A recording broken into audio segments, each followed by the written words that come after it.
ಭಾರತ ನ್ಯಾಯ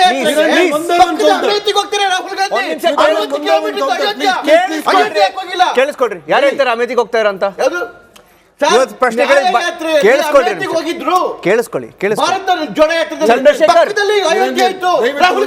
ಕಂಟ್ರೋಲ್ ಇರಬೇಕು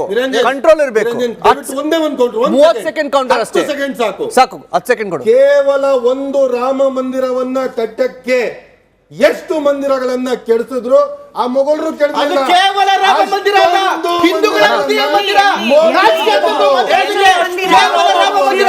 ಕೇವಲ ಮಸೀದಿ ಇರ್ಬೋದು,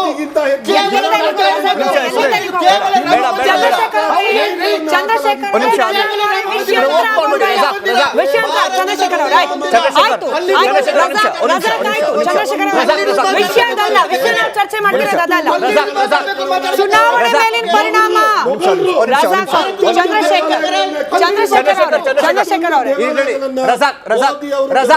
ರಜಾಕ್ ಒಂದ್ ನಿಮಿಷ 10 ಸೆಕೆಂಡ್ ಅಂದೆ ನೀನು. ಫಸ್ಟ್ ಆಫ್ ಆಲ್ ಇವತ್ತು ರಾಮನವಮಿ, ಪ್ರೊವೋಕ್ ಮಾಡಕ್ಕೆ ನೀವು ಇರಬಾರ ಸ್ಟೇಟ್ಮೆಂಟ್ ಎಲ್ಲ ಕೊಡಬೇಡಿ. ಇಲ್ಲ ನೀವು ಒಂದು ದೇವಸ್ಥಾನ ಕೇಳಿಸ್ಕೊಳ್ಳಿ.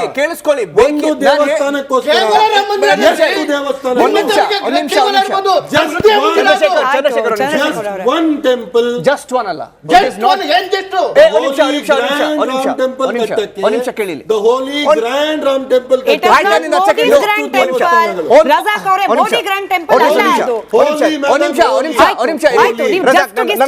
ನಾನು ಮಾತಾಡ್ಬೇಕು ನೋಡಿ ರಜಾಕ್, ಇವತ್ತು ನಾವಿದ್ದೀರಿ, ನಾಳೆ ನಾವಿರಲ್ಲ.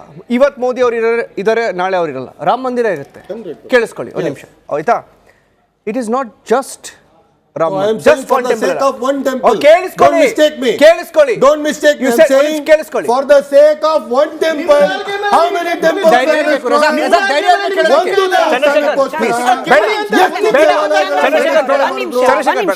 ಕೇಳಿಸ್ಕೊಳ್ಳಿ. 10 ಸೆಕೆಂಡ್ ಕೇಳಿದ್ರಿ, ನಾನು ಕೊಟ್ಟೆ. ಇವಾಗ ನಾನು ಹೇಳಿದ್ ನೀವು ಕೇಳಬೇಕು.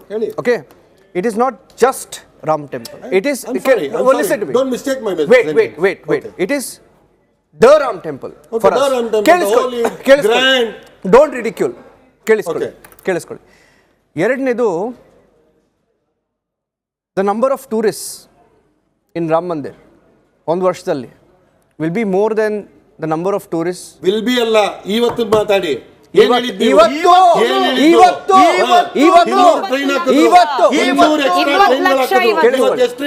I am asking you something. ಎಷ್ಟು ಟ್ರೈನ್ ನಡೀತಾ ಇದೆ? 15 ಟ್ರೈನ್ ನಡೀತಾ ಇದೆ. ಧೈರ್ಯ ಇರಬೇಕು ಕೇಳಿಸ್ಕೊಳ್ಳೋದಕ್ಕೆ. ಧೈರ್ಯ ಇರಬೇಕು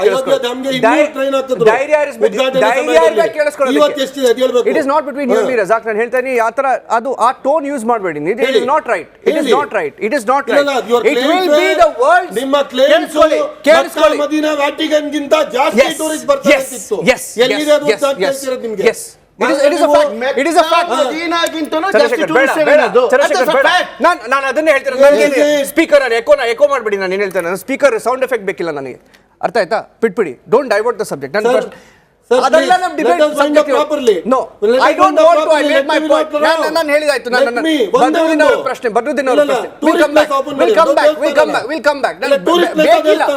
ಬೇಕಾಗಿಲ್ಲ ರಜಾಕ್ ಅವರೇ, ವೆರಿ ಕ್ಲಿಯರ್ ಆಗಿ ಮೋದಿ ಅವರೇ ಹೇಳಿರೋದು. ನೀವು ಇಲ್ಲ ರಜಾಕ್ ಅವರೇ, ನೀವು ಕೇಳಿಸ್ಕೊಳ್ಬೇಕು. ನಿಮ್ದೇ ಪ್ರಶ್ನೆಗೆ ಉತ್ತರ. ರಜಾಕ್ ಕೇಳಿಸ್ಕೊಳ್ಳಿ. ನಿಮ್ದೇ ಪ್ರಶ್ನೆಗೆ ಉತ್ತರ ರಜಾಕ್ ಅವರೇ. ರಜಾಕ್ ಕೇಳಿಸ್ಕೊಳ್ಬೇಕು. ಎಕಾನಮಿ, ರಿಲಿಜನ್ ಎರಡು ಸಪರೇಟ್ ಅನ್ನೋ ರೀತಿಯ ಪರಿಕಲ್ಪನೆ ಇತ್ತು. ಎರಡನ್ನೂ ಕಂಬೈನ್ ಮಾಡಿದೀವಿ. ಅದರಿಂದ ಸ್ಥಳೀಯ ಮಟ್ಟದಲ್ಲಿ ಆರ್ಥಿಕತೆ ಉತ್ತೇಜನೆ ಆಗ್ತಾ ಇದೆ ಅನ್ನೋದು ಮೋದಿ ಅವರು ಹೇಳಿದ್ದಾರೆ.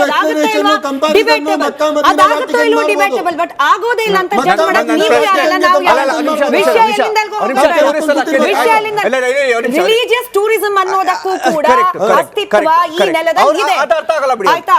ಅಲ್ಲಿ ಹೋಗೋದು ಪಿಕ್ನಿಕ್ ಮಾಡಕ್ಕಲ್ಲ, ಪಿಕ್ನಿಕ್ ಮಾಡಕ್ಕಲ್ಲ.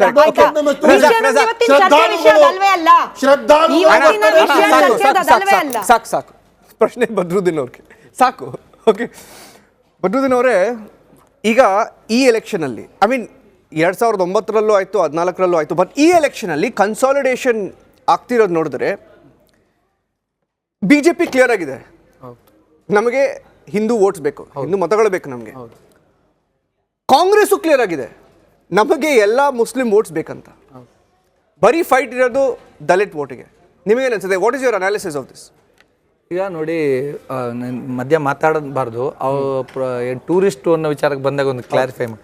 ಆ್ಯಕ್ಚುಲಿ ಪಿಲಿಗ್ರಿಮ್ಸ್ ಅಂತ ಕರೆಯೋದು best. Pilgrims correct. Comparison is not wrong. ಅದು ಇದ್ದೇ ಇದೆ. ಮೆಕ್ಕ ಮದೀನಕ್ಕೂ ಅದು ಪಿಲಿಗ್ರಿಮ್ಸ್ ಜಾಸ್ತಿ ಬರ್ತಾರೆ ಅನ್ನೋದನ್ನ ಕರಿಬೇಕು. ಇಟ್ಸ್ ಗೌರವಯುತವಾಗಿ ಅವ್ರವ್ರ ಭಾವನೆಗೆ ಧಕ್ಕೆ ಆಗದಂಗೆ. ಓಕೆ, ಈಗ let's come to the point.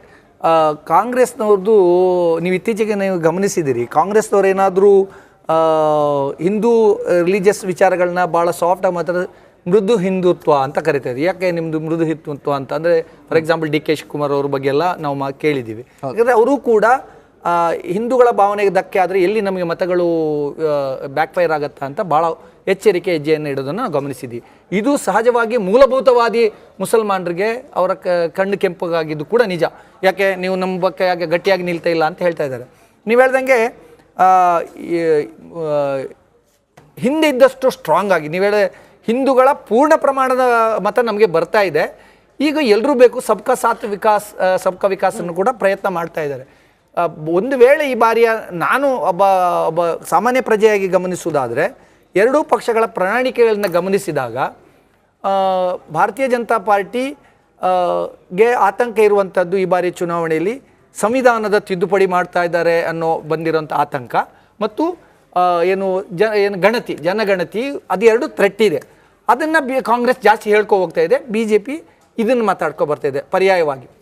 ನೀವು ಸ್ಮಿತಾ ಅವರು ಆಗ ಹೇಳ್ದಂಗೆ 2023ಕ್ಕಿಂತ ಹಿಂದೆ ಇಲ್ಲಿ ಆದಾಗ ಗೋಹತ್ಯೆ ನಿಷೇಧ ಕಾಯ್ದೆಯನ್ನು ಕರ್ನಾಟಕ ಸರ್ಕಾರ ತಂತು, ಮತಾಂತರ ನಿಷೇಧ ಕಾಯ್ದೆಯನ್ನು ತಂತು, ಕೇಂದ್ರದಲ್ಲಿರುವಂಥ 10 ವರ್ಷಗಳಲ್ಲಿ ಭಾರತೀಯ ಜನತಾ ಪಾರ್ಟಿ 370 ರದ್ದು ಮಾಡಿತು. ಹೀಗೆ ಹಲವು ಏನು ಅವ್ರಿಗೆ ಒಪ್ಕೊಂಡಿತ್ತು. ಅವರ ಅದೇ ಎಜೆಂಡಾ ಇಟ್ಕೊಂಡು ಅವ್ರು ಚುನಾವಣೆ ಹೋಗಿರೋದ್ರಿಂದ ಅವರ ಸಿದ್ಧಾಂತವಾದಿಗಳಿಗೆ ಅವರು ಸಮಾಧಾನ ಮಾಡುವಲ್ಲಿ ಅವರು ಯಶಸ್ವಿಯಾಗಿದ್ದಾರೆ. ಸೊ ಅದು ಅವರ ಕಮಿಟ್ಮೆಂಟ್. ಸೊ ಅದು ಎಲ್ಲರಿಗೂ ಒಪ್ಪಿಗೆ ಆಗುತ್ತೋ ಬಿಡುತ್ತೋ ಬೇರೆ ಪ್ರಶ್ನೆ. ಅದನ್ನು ವಿರೋಧಿಸುವವರು ಅಷ್ಟೇ ಪ್ರಮಾಣದಲ್ಲಿ ದೇಶದಲ್ಲಿದ್ದಾರೆ.